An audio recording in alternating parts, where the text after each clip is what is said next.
Alright, here we have the new F-86 Sabre from Great Plains, ordered from Tower Hobbies. They're having a sale right now. I had to pick it up.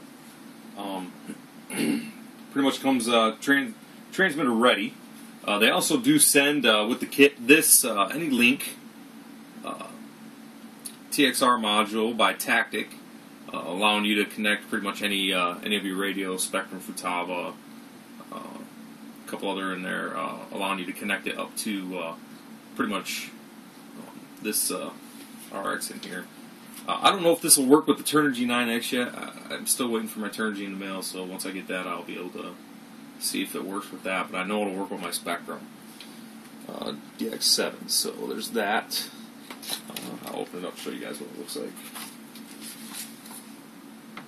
Comes with a little instruction manual. Please pay attention and read the instructions if you do get one of these.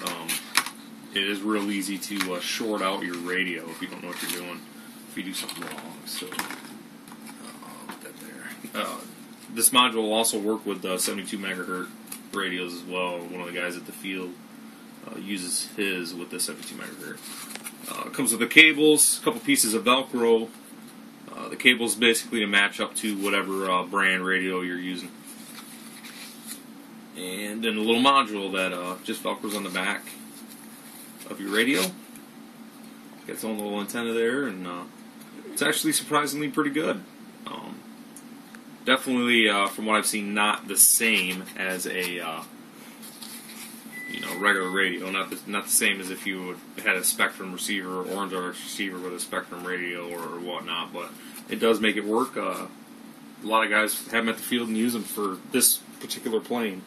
So, get this out of the way and we'll look what's inside the box.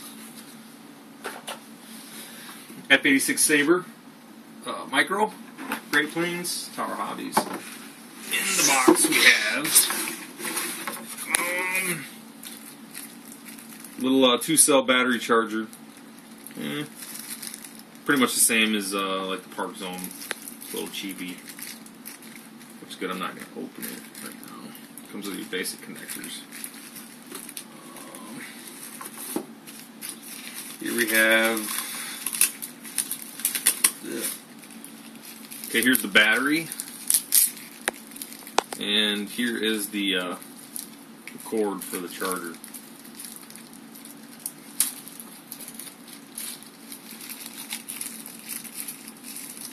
Here's the cord for the charger. It's kind of cool. It gives you a little bit of gives you a car charger for it. No AC adapter though. But it doesn't matter because I can hook this up to my regular charger that I have already. So if you do buy this and you don't have a battery charger, make sure that you know that it only has a car charger included. So, put that up there. Here's the battery.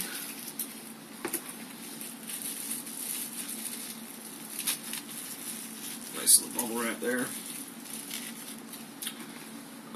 Real simple battery. It's just a 2-cell 2500 mAh 20C. Not bad. It'll make a plane fly from what I've seen from the other guys at the field. But the biggest thing that a lot of the guys at the field are doing is they're actually not using the 2S. The stock motor and ESC inside the F-86 Sabre will actually handle 3S. So they bumped up and started using 3S with their planes, and you get quite a performance boost out of going with 3S versus the 2S. Now with the 2S it'll still fly fine, not a problem, but with the 3S you get a lot more speed, which is what the guys liked about the jet. So little battery by Electrifly there. Comes with landing wheels. I'm not even going to put them on. No one uses them, and the people that have tried to use them realize that they don't work very well, especially because everywhere that I fly or that my group flies is pretty much grass. So these wheels aren't going to do very good in grass. We just hand toss them and belly land them. So I'm not even going to mess with the landing gear there. Take this stuff off. Take a look at the plane. The box is pretty nice. It'll work out as a pretty good carrying case.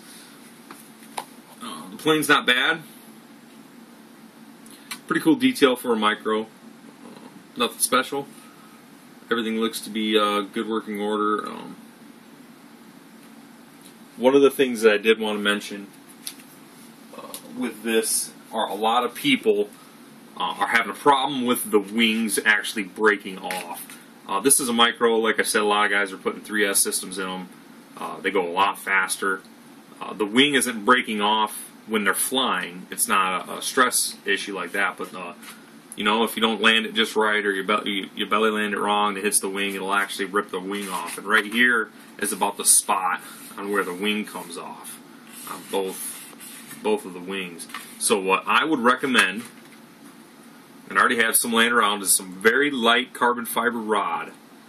Just get some of that, and then this one is almost perfect. I'll have to trim a little bit.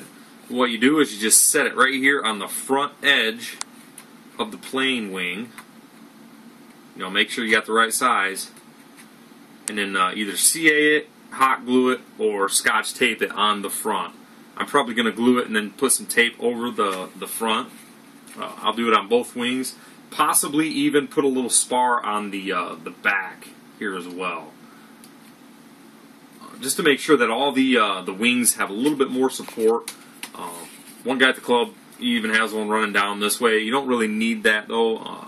I think if you crash hard enough that you have to actually use a spar going this way, you're probably doing something wrong. So there's that. Again, I just opened this box, obviously for unboxing. I haven't flown this particular plane yet. I have seen these models fly, and I have talked to a lot of the guys about the other issues that they're having. Now, besides the wings breaking, the other issue that you really got to watch out for is this is actually a brushless motor inside here to make this little ducted fan unit up. And if you get any kind of grass or dirt inside to the blades, you'll break that impeller in there. So you got to be real careful, especially when you're belly landing. You want to belly land with zero throttle.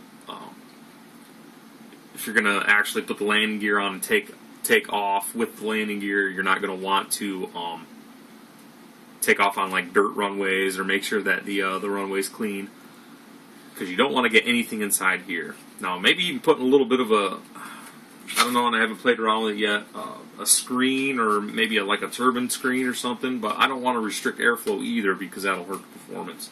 And I don't want to add too much weight. I'm already going to be adding enough weight as it is with the carbon fiber spars. So just a couple things to look out for, a couple things to do. Canopy comes right off. It's held on with magnets. I've seen the canopy come off at the field, but only when people crashed them. The magnets are pretty strong. You've got your stuff in here, little antenna, place for your battery. I mean, everything's good to go. Looks like a really good plane, and for the price right now at Tower Hobbies, you can't complain. So, actually a pretty good flyer. All the people at the club that have this, they actually love this plane, and usually this is probably the first one that they fly when they get out there. So, highly recommend the plane. I hope you enjoyed this unboxing. And before we end, I will take a look at this. This is just your paperwork, your instructions. Read the manual, especially with the anylink. So, other than that, have fun, and post some videos of flying your plane. Thanks.